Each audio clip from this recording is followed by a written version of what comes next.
मैं आपसे एक सवाल करने वाला हूँ जिसका पूरे कराची के 3 करोड़ लोग, 3 करोड़ से ज़्यादा ही हैं, 1 करोड़ 62 लाख तो नहीं है, 3 करोड़ लोग इंतज़ार कर रहे हैं काफ़ी टाइम से कि भाई 2020 में बड़े बुरे हालात हुए थे कराची के।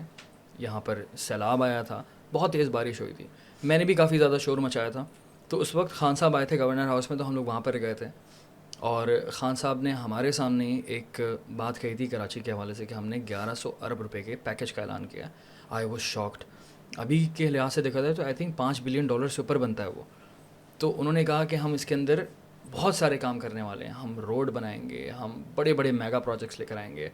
लेकिन अब इस बात को 2 साल से ऊपर हो चुका है। तो उन 1100 अरब रुपए का क्या हुआ, कितना खर्च हुआ, क्या क्या हुआ, उसकी डिटेल्स बताएं, क्योंकि हर कोई कंफ्यूज है इस हवाले से। 1100 अरब रुपए का पैकेज था। 705 अरब फेडरल गवर्नमेंट का था, बाकी 1100 अरब के जो उसमें था वो सिंध गवर्नमेंट का पैकेज था, दोनों गवर्नमेंट का। लेकिन इससे पहले आपको कुछ इसके बैकग्राउंड को भी समझना पड़ेगा। 18th अमेंडमेंट के बाद फेडरल गवर्नमेंट के पास कोई तरीक़ाकार नहीं था जिसके अंदर वो प्रोविंस के अंदर काम कर सके। बिल्कुल ऐसा ही है। ठीक है। और एक चीज़ बहैसियत पीटीआई कराची सिंध जो हमने फैसला किया था कि आइंदा हमने सिंध गवर्नमेंट के साथ मिल के कोई काम वैसे नहीं करना, इसलिए कि कराची वाटर सीवरेज बोर्ड का ये 2 मंसूबों के अंदर हमने देखा K4 और S3 और ग्रीन लाइन जो नवाज शरीफ का शुरू किया हुआ प्रोजेक्ट। बिल्कुल ऐसा ही है। इन तीनों मंसूबों में मरकज़ अपना परफॉर्म करती थी, सूबा नहीं करता था। यानी K4 के अंदर फेडरल गवर्नमेंट का 50% शेयर था, सिंध गवर्नमेंट का 50% था। 2018 तक के जो पैसे खर्च हुए थे 12.5 billion, all of them were given by the federal government, not one penny was spent by the Sindh government. S3 के मंसूबे में जो कि 2004 से शुरू हुआ है, 18 साल हो चुके हैं, अभी तक तो उसकी फंडिंग का जितने पैसे आए हैं उसमें हार्डली 12 to 15% जो है वो सिंध गवर्नमेंट का है। S3 क्या चीज़ है ये कराची की बड़ी अफसोसनाक हालत है। पानी को ड्रेन भी करना पड़ता है जो पानी आता है, ह्यूमन बॉडी सारा कंज्यूम नहीं कर लेती। अगर इस शहर की इस वक्त 800 मिलियन गैलन पानी का इस्तेमाल है, चाहे वो ग्राउंड वाटर हो, चाहे वो कैनाल से ज़रिए आता हो या पाइप के ज़रिए आता हो, तो इसकी 800 मिलियन गैलन पानी की नकाशी भी चाहिए। नकाशी के लिए सीवरेज सिस्टम चाहिए। बिल्कुल ऐसा ही है। तो S3 stand for sewerage system 3, सुबह सिस्टम। Third phase. इस वक्त कराची की सूरत हाल ये है कि 2009 से सारे ट्रीटमेंट प्लांट्स ख़राब हो चुके हैं और एक एक कतरा जो निकलता है वो ट्रीट नहीं होता। Not a single drop of treated water is put into the ocean. Raw sewage डाली जा रही है कराची के समुंदर। कराची के पोर्ट के हालत देखिए, हाल इतना ख़राब है कि नेवी के जहाज़ अब वहाँ नहीं खड़े करना पसंद करते, वो पसनी गवादर में, इसलिए कि वो गलने लगते हैं, इतनी वो एसिडिक और टॉक्सिक हो गई है। 2020 की जो बारिश हुई उसके ऊपर हम यहाँ से गए और इमरान खान साहब is very receptive about Karachi, देखिए एंड PTI इज़ ओवर। हमने कहा सर ये मौका है, इस वक्त इमरजेंसी लगाइए और रेन इमरजेंसी के तहत काम कर लीजिए। कराची इज़ सीरियसली अफेक्टेड और इमरजेंसी जो है वो आप चाहे NDMA को एक्टिवेट करें और NDMA के ज़रिए जो है वो हम ये काम करेंगे। अच्छा, एंड ही डिसाइडेड कि ठीक है हम NDMA को इन्वॉल्व करते। NDMA ने जो है वो सूबे सिंध से बात की, सूबे सिंध से resistance I, core commander involve हुए और ये फैसला हुआ कि जी आप कुछ प्रोजेक्ट करें, कुछ उनसे करवाते हैं और इसके लिए एक कराची ट्रांसफॉर्मेशन पैकेज बनेगा और इसमें हम बाजिद रह के नहीं, हमने शेयर्ड काम नहीं करना, हमने इंडिपेंडेंट प्रोजेक्ट्स लेने हैं। वो अपने इंडिपेंडेंट प्रोजेक्ट्स लें, हम अपने इंडिपेंडेंट प्रोजेक्ट्स करेंगे, बट नो शेयरिंग। इस पर भी हो गया था। तो अब हमने जो इंडिपेंडेंट प्रोजेक्ट्स उठाने थे उसमें हमारी प्रायोरिटी जो थी सबसे पहले पानी थी K4। इससे कि कराची K4 का मंसूबा किसने शुरू किया था? K4 का मंसूबा एक्चुअली 2007 में शुरू हुआ है, नहीं, नेमतुल्लाह खान साहब ने शुरू किया था उसकी प्लानिंग, प्लानिंग। ठीक है ना। उसकी एग्जीक्यूशन जो है वो 2007 से प्लानिंग होती रही, 2014 में उसका अप्रूवल हुआ, 2016 में उसका काम शुरू हुआ, FWO को विदाउट टेंडर दिया गया। ये K4 के मंसूबे में मैं आपके साथ अलहदा एक प्रोग्राम कर सकता हूँ, उसकी कहानी बड़ी दर्दनाक है, बड़ी दर्दनाक है। बट ये 2016 में शुरू हुआ। K4 जो है वो पानी का मंसूबा है। पानी का मंसूबा है। कराची के K1, K2, K3 पहले 3 मंसूबे थे, और ये K4 का मंसूबा आने के बाद जो था, देखिए कराची की सूरत हाल ये है कि कराची को इस वक्त हब डैम से, धाबेजी से और कलरी लेक से मिला के 500 मिलियन गैलन पानी आता है। कराची की इस वक्त की ज़रूरत 2 करोड़ की आबादी पे, मैं आपकी 3 करोड़ की आबादी की बात नहीं कर रहा, 2 करोड़ की आबादी पे उसकी ज़रूरत बनती है 1 मिलियन गैलन्स पर डे, और इस शहर को मिलता है 500 मिलियन गैलन, 500 मिलियन गैलन की शॉर्टेज है। ये K4 का जो पार्ट 1 फेज़ 1 है, जिसको कंप्लीट होना था 2012 में, और जैसे ही वो कंप्लीट होता उसके बाद इसका फेज़ 2 शुरू होना था, और फिर इसका फेज़ 3 लगाना था, और इस तरह ये 2018 तक इस शहर को 1000 मिलियन गैलन पानी मिलना था। ये हर दूसरे साल जो है 260, और फिर उसके बाद 130 के 2 मोर फेजेस थे। तो हमने उसका, अच्छा इसके अंदर और सितम ज़रीफ़ियाँ K4 के मंसूबे हैं। हमने जो जिम्मेदारी ली है K4 के, वफाक ने वो ली थी मेन ट्रंक लाइन की। उसके बाद इसके डिस्ट्रीब्यूशन नेटवर्क की जो है, जो शहर में मोहल्ले मोहल्ले, गली गली या एरिया वाइज पानी जाएगा, वो लाइंस की जिम्मेदारी सूबाई हुकूमत की, जिस पे अभी काम ही नहीं शुरू हुआ। K4 के मंसूबे के ऊपर जो है 46 बिलियन खर्च होने थे। Out of that, not the bulk of it is not there. ये 1100 अरब में से 46 बिलियन जो है ये मेन ट्रंक लाइन के लिए खर्च होने थे, ठीक है। इस पे कहाँ तक काम पहुँचा, पहले तो उसकी डिज़ाइन इवैल्यूएशन हुई, उस इवैल्यूएशन के तहत वो रिजेक्ट हो गया डिज़ाइन, उसके बाद रीडिज़ाइन किया गया, उसके लिए डिज़ाइनिंग फर्म का टेंडर आया, वो रीडिज़ाइन हुआ, उसके बाद जो रीडिज़ाइन था उसका कंस्ट्रक्शन टेंडर भी हुआ, वो अवार्ड भी हो गया, और उस पर काम शुरू है। अगर federal the target was completion by सितंबर 2023। हमने रिक्वेस्ट की थी वापडा से भी, और उस कंस्ट्रक्शन की भी वुड वांटेड 14 अगस्त 2023, 14 अगस्त की खास अहमियत है। सो दैट वाज, ये टारगेट है K4 का। अब क्या सूरत हाल है लेटेस्ट मुझे नहीं पता, लेकिन जो तक हमारी हुकूमत थी टेंडर अवार्ड हो चुका था, और कॉन्ट्रैक्टर का मोबिलाइजेशन पीरियड ऑन था, ठीक है।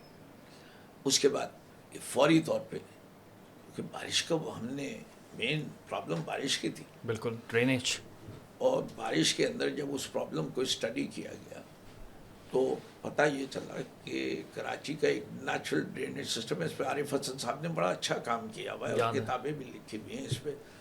परवीन रहमान ने भी काफ़ी काम किया। परवीन रहमान ने भी किया, but Parveen Rahman was not technical. Arif Hasan being in town planner, वो ज़्यादा टेक्निकल, और उसके लिहाज से टेक्निकली उनका काम। तो ऑब्वियस चीज़ थी कि कराची को अगर आपने ड्रेन रखना है तो उसके नेचुरल फ्लो सिस्टम्स के तहत आपको कंस्ट्रक्शन, बरसाती नाले जो एग्जिस्ट करते हैं उनको मेंटेन करें। बिल्कुल सिंपल है। अच्छा, कराची में 5 बड़े नाले हैं, और ओवरऑल अगर आप देखें जो छोटे बड़े नाले मिला के हैं वो 198 है। 5 बड़े नालों का जिम्मेदारी वफाक ने ली। अच्छा, बरसाती नाले और स्विच लाइन डिफरेंट होती है? जी बिल्कुल ऐसे ही है, लेकिन हमारे यहाँ बरसाती नाले में ही गटर। अंग्रेजी में हर शहर में जिसकी प्लानिंग हो 2 सिस्टम डाले जाते हैं, एक स्टॉर्म वाटर सिस्टम कहलाता है, ओके, और एक सीवेज सिस्टम कहलाता है। कराची में डाला था ये? था था बिल्कुल। ये मैंने I am an engineer, I have a double masters in engineering, जी जी जी। ठीक है। और ये हमारा बड़ा शौक था, ये इंजीनियरिंग, और ये शहर की इंजीनियरिंग तबाह की गई है। मास्टर प्लान एग्जिस्ट नहीं करता इस शहर में for a very long time. और अनफॉर्चुनेटली अब इस वक्त शहर में sewerage and strong water system in many areas एक ही है, दो नहीं है, सेपरेट नहीं है, मिला दिए गए। आज के शहरियों को ये पता ही नहीं है कि शहर के अंदर दो सिस्टम होने चाहिए। मुझे भी नहीं पता था कुछ महीनों तक, तो मुझे लगा ये गुजर नाला जो है ये गटर का ही पानी यहाँ से जाता है, क्योंकि बचपन से यही देखा है। नहीं, ये लेकिन बाद में पता चला कि ये तो बरसात ही तो नाला जब है। हमने इन नालों की रिहेबिलिटेशन की बात कर रहे हैं, इसमें क्या क्या काम होने थे। नाले को ट्रेन करना होता है, इसलिए कि नाला, इसलिए कि क्योंकि ज़मीन शहर की बड़ी एक्सपेंसिव हो गई। ट्रेनिंग ऑफ अ नाला मीन्स कि उसकी रूट आप डिसाइड कर देते हैं फ्लो के लिहाज से। तो अगर आप रिस्ट्रिक्टेड फ्लो करते हैं तो that's called training in engineering terms, या महदूद कर दिया उसको दीवारें बना के, तो वो किया। फिर इसकी नाले में ऑब्वियसली जब पानी आता है तो सिल्ट भी जमा होती है, तो उसको भी क्लीन करना होता है।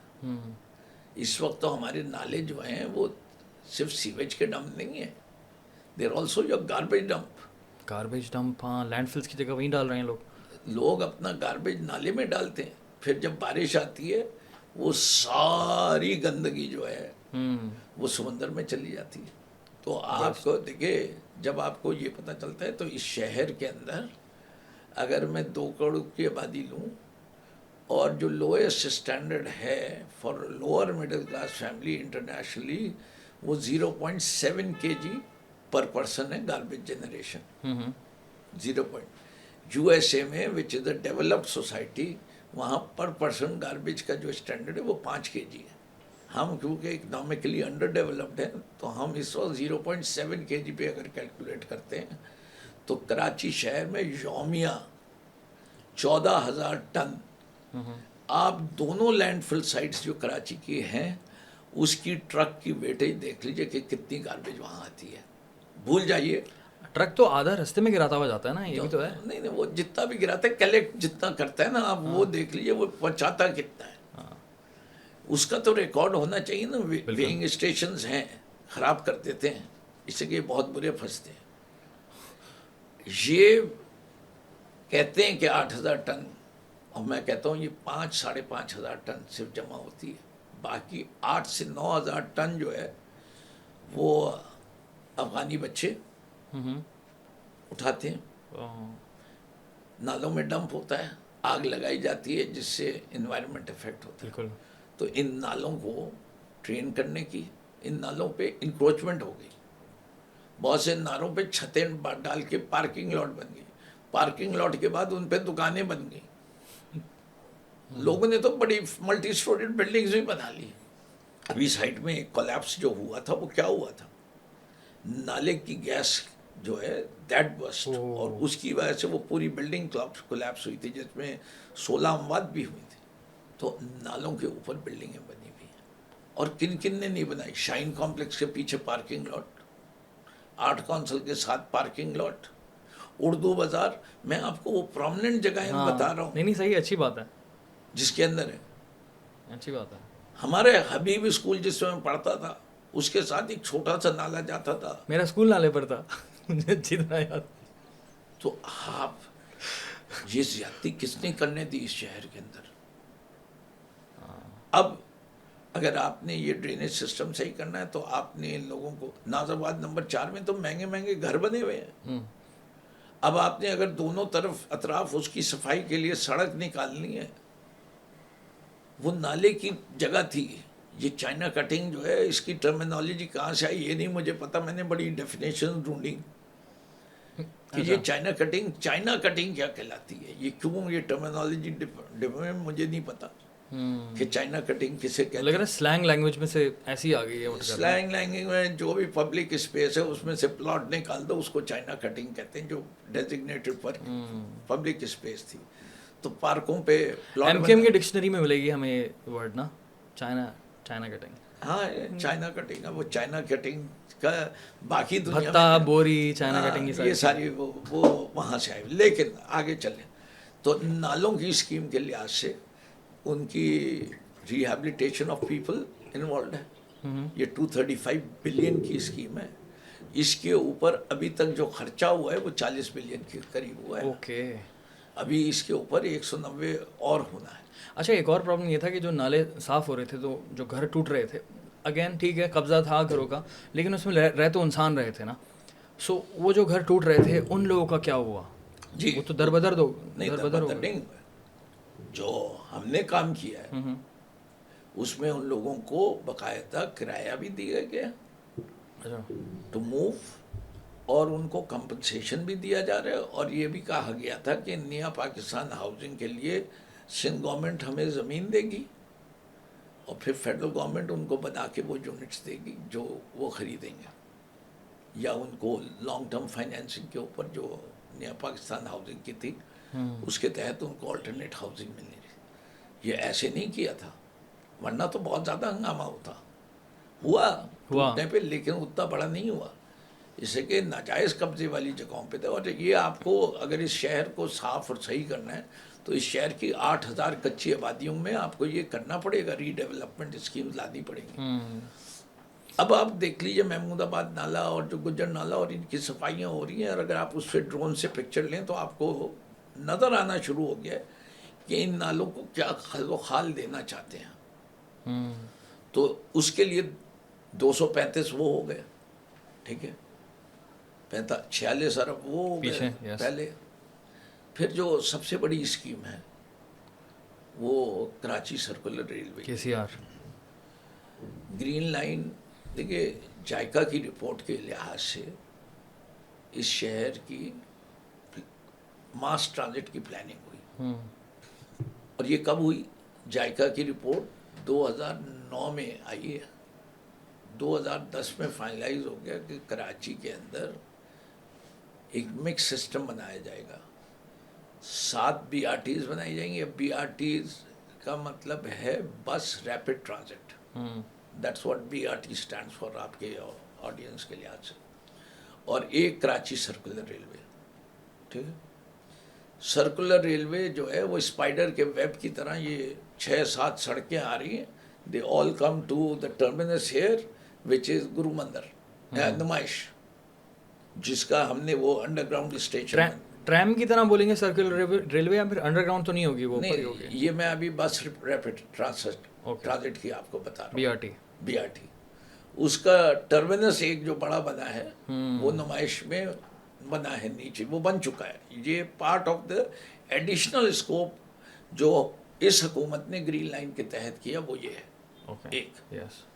और ग्रीन लाइन अभी वहाँ तक जारी है, और उसे जाना जो है साबरी निहारी वाली जगह, म्युनिसिपल चौक जिसे कहते हैं, लेकिन कराची के लोग साबरी निहारी है, दिलपसंद साबरी, हाँ दिलपसंद के, और साबरी एक ही जगह पे जो वहाँ उसका पार्क है, वहाँ एक टर्न टेबल बनेगी जिससे बसें टर्न करेंगी। उसके बाद आगे फीडर सर्विसेज हैं, लेकिन ये ग्रीन लाइन को जाना उधर तक है इंशाल्लाह। जब भी बाकी सिंध गवर्नमेंट अब परमिशन दे देगी। उसका काम के लिहाज से, इंजीनियरिंग के लिहाज से इट्स नॉट दैट डिफिकल्ट। अभी तो ये फेडरल के हाथ में ही है ना। हाँ, लेकिन फिजिकल स्पेस एंड परमिट्स जो है ना, इससे कि उसके अंदर वाटर लाइंस की मूवमेंट है, ये सारी चीज़ें वो तो दूसरी लोग इजाज़त देंगे तो आप कर सकते हैं ना। इससे कि आप इतना बड़ा स्ट्रक्चर बनाएंगे, कहीं आपको ओवरहेड क्रॉसिंग्स देनी है, अंडरग्राउंड कोई नहीं है अलाउ हो रही, ओवरहेड भी बहुत कम है जो भी है, लेकिन उसके अंदर जो क्रॉसिंग्स हैं कुछ उनको अंडरग्राउंड किए गए। ग्रीन लाइन जो है ऑन सरफेस चल रही है, लेकिन जैसे एल्फिस स्ट्रीट से आ रही है रोड, उसको क्रॉस करना है जू की तरफ, तो वो अंडरपास बनेगा। इस किस्म की चीज़ें, उससे सर्विसेज इफेक्ट होती हैं। तो वो जो सर्कुलर रेलवे है वो इन सब लाइनों को कनेक्ट कर रही है। अच्छा, कि अगर आप एक जगह से उतरे और आप कहें कि जी मुझे जाना है लेट से मलीर हॉल्ट, और आपने आए बोर्ड ऑफिस वाला जो ईजी इंटरचेंज जो कहलाती है उस पर उतरे, वहीं से सर्कुलर रेलवे लें तो आप मलीर हॉल्ट चले जाएं, वरना ऑल्टरनेट क्या है, आप आएंगे टर्मिनस तक, फिर वहाँ से एक BRT लेंगे जो कहलाएगी पर्पल लाइन, वो भी जाती है बली रोड। इन सबको इंटरकनेक्ट करने के लिए एक सर्कुलर रेलवे है, और वो circular railway modern circular railway, it's not the old Karachi one. तो इस तरीके से जो है ये आपने देखा ना 234। बाकी देखिए जो मेन पैसे कराची सर्कुलर रेलवे, उसका मंसूबा सबने उसकी अलहदा से वीडियोस वगैरह देख ले, 300 बिलियन वो हो गया ओ, कराची से। लेकिन अभी तक शुरू नहीं हुआ कुछ नहीं, खास। उस पर काम शुरू हो चुका है। हाँ, उसका काम जो है वो अवार्ड हो चुका है, FWO काम भी कर रही है उस पर। अच्छा, इसके अंदर जो है वो पहले फ़ायदा ये कि ये पब्लिक प्राइवेट पार्टनरशिप में होना है, तो इंफ्रास्ट्रक्चर बनाने की जिम्मेदारी जो है वो फेडरल गवर्नमेंट ने ले ली, और वो एज इक्विटी ट्रीट होगी, और उसके that would be the governments equity. और जो प्राइवेट सेक्टर की पार्टी आ रही है जिसके बेसिस पे टेंडर कॉल किया, वो रोलिंग स्टॉक लाएगी, सिग्नल लाइन लाएगी, टेक्नोलॉजी लाएगी, वो जो पैसे हैं ना वो प्राइवेट सेक्टर की पार्टी लेके आएगी। सही है। और उसके साथ साथ गवर्नमेंट को इंफ्रास्ट्रक्चर के साथ एक वायबिलिटी गैप फंड के भी पैसे शायद देने पड़े, to make it profitable for the private sector person जो वो इन्वेस्टमेंट कर रहे हैं।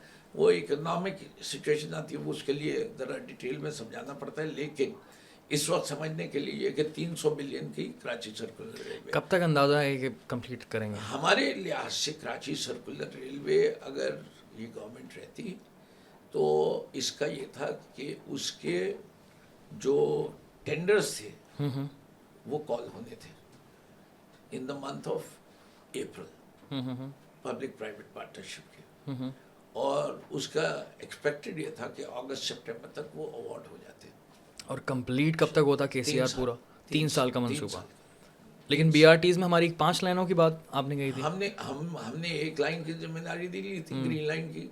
ब्लू लाइन का 2 दफ़ा टेंडर हो चुका है, इन्होंने अवार्ड नहीं की। और इन लाइन 4.5 किलोमीटर की जो थी, जो 7 ग्रीन लाइन की शुरू होनी थी, वो 2016 में शुरू हुई थी। अभी तक सिंध गवर्नमेंट उसका इंफ्रास्ट्रक्चर नहीं मुकम्मल कर सकी। और रेड लाइन अब उन्होंने शुरू की है, कि पिछले 4 साल से बजट के डॉक्यूमेंट में आ रही थी रेड लाइन कि इस साल शुरू कर रहे हैं, इस साल शुरू कर रहे हैं, नहीं शुरू हुई। Purple line, yellow line is the next one they want to do, और उसके बाद पर्पल लाइन। ब्लू लाइन को मलिक रियाज साहब ने, क्योंकि वो उनके बैरियर टाउन से लिंक कर रही थी टू पुरानी नुमाइश, उन्होंने बड़ा इंटरेस्ट शो किया। बहुत लंबी लाइन है तो। हाँ, बहरिया टाउन से नुमाइश। हाँ, दैट इज, उन्होंने ऑफर भी दिया था कि मैं बताऊंगा, लेकिन जो मसला है सिंध गवर्नमेंट के पैसे खाने की आदत है, वो किकबैक्स के ऊपर it was making it very unviable. Obviously वैसे भी मास ट्रांजिट के मंसूबे जो हैं ज़रा मुश्किल मंसूबे होते हैं, दुनिया भर में ये सब्सिडाइज होती है।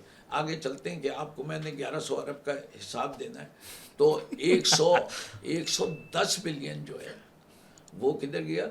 वो गया एक और ट्रांसपोर्ट का मंसूबा है जो कि फ्रेट कॉरिडोर के नाम से हम कहते हैं। इससे कि कराची की सड़कों की बदहाली की एक बहुत बड़ी वजह जो है वो कंटेनराइज ट्रैफिक है। बिल्कुल ऐसा ही है। और उसमें हादसा भी बहुत होते हैं, ट्रैफिक कंजेशन भी बहुत होता है। उसको आज़ाद करने के लिए जो सबसे अच्छा सोल्यूशन नज़र आया हमें, वो ये है कि कंटेनर्स जो हैं डायरेक्टली ट्रेन पे लोड किए जाएं, और ट्रेन से एक शहर से दूर, पिपरी से भी आगे जो है, वहाँ ट्रेन से ट्रक्स पे लोड किए जाएं, तो वो आएंगे ही नहीं शहर। मतलब कंटेनर्स जो हैं आपको शहर में दिखेंगे ही नहीं। एग्जैक्टली मैं कुछ 6 मरतबा चाइना जा चुका हूँ। अब चाइना दुनिया में कितना एक्सपोर्ट करता है, इंपोर्ट भी करता है, एक्सपोर्ट बेइंतहा। मैंने लाइफ में कभी कोई कंटेनर नहीं देखा सिवाय फैक्ट्रीज़ के अंदर। उसके अलावा रोड पे मैंने चलता हुआ नहीं देखा। यहाँ 2 कंटेनर से बोलते हैं, कंटेनर्स होते हैं जो कि डिलीवरीज के लिए चाहिए होते हैं to large stores and things like that, और वो भी रात के वक्त, वो दिन में नहीं चलते वहाँ भी है, लेकिन बहुत थोड़ी तादाद है, बड़ी महदूद तादाद है, जिससे कि ट्रेन का ट्रैक हर जगह नहीं जाता शहरों में, तो उनकी जो डिलीवरी है वो, तो 110, ये इम्पोर्टेंट है। 110 ये जो आपने बताया बड़ा इम्पोर्टेंट है। ये 110 बिलियन ये, इसका तो टेंडर हो चुका है। अच्छा, वो पाकिस्तान, देखिए 2 स्कीम्स पाकिस्तान रेलवे कर रही थी, कराची सर्कुलर रेलवे और freight corridor. Okay, it is, और ये पार्ट है ML1 का, और इसके लिए भी वही ट्रीटमेंट दिया गया है कि ML1 में भी क्योंकि गवर्नमेंट की पार्टनरशिप होनी है, तो ये हिस्सा जो है फेडरल गवर्नमेंट बना दे, और वो एज ए इक्विटी ट्रीट हो जाएगा। हाँ हाँ। तो वो हेड स्टार्ट ले लिया गया था, बाकी प्राइवेट पार्टनर ढूंढा जा रहा नहीं हिसाब तो अच्छा चल रहा है 1100 अरब का, क्योंकि इसमें से आप मुझे 700 अरब का हिसाब दे रहे हो और 400 जो है वो तो मुझे था। सिंध गवर्नमेंट के सीएम से बिलावल से पूछना पड़ेगा कि भाई 400 अरब रुपए की तरह। मैंने 700 का आपको हिसाब दे दिया। ओके, सो टेक्निकली अगर बात की जाए कि ना देता हूँ हैं? आपको दोबारा 300 फॉर कराची सर्कुलर रेलवे, सही है, 110 फॉर फ्रेट कॉरिडोर, 410 हो ठीक गए, है। 235 for BRTs sewerage system, sewer system, 5 नाले की सफाई और उसकी S3 जो आपने बताया था ऐसे उसकी रिहेबिलिटेशन वगैरह जी, K4 46 नाला, billion, 50 billion for Green Line hmm, and 46 billion for आपके एक मंसूबा K4। K4 ठीक है जी, सही है। हिसाब आ गया पूरा। फिर there are some minor projects in, अगर इनके मुकाबले में mega project signal free corridor hmm, from Surjani to here, 52 fire tenders,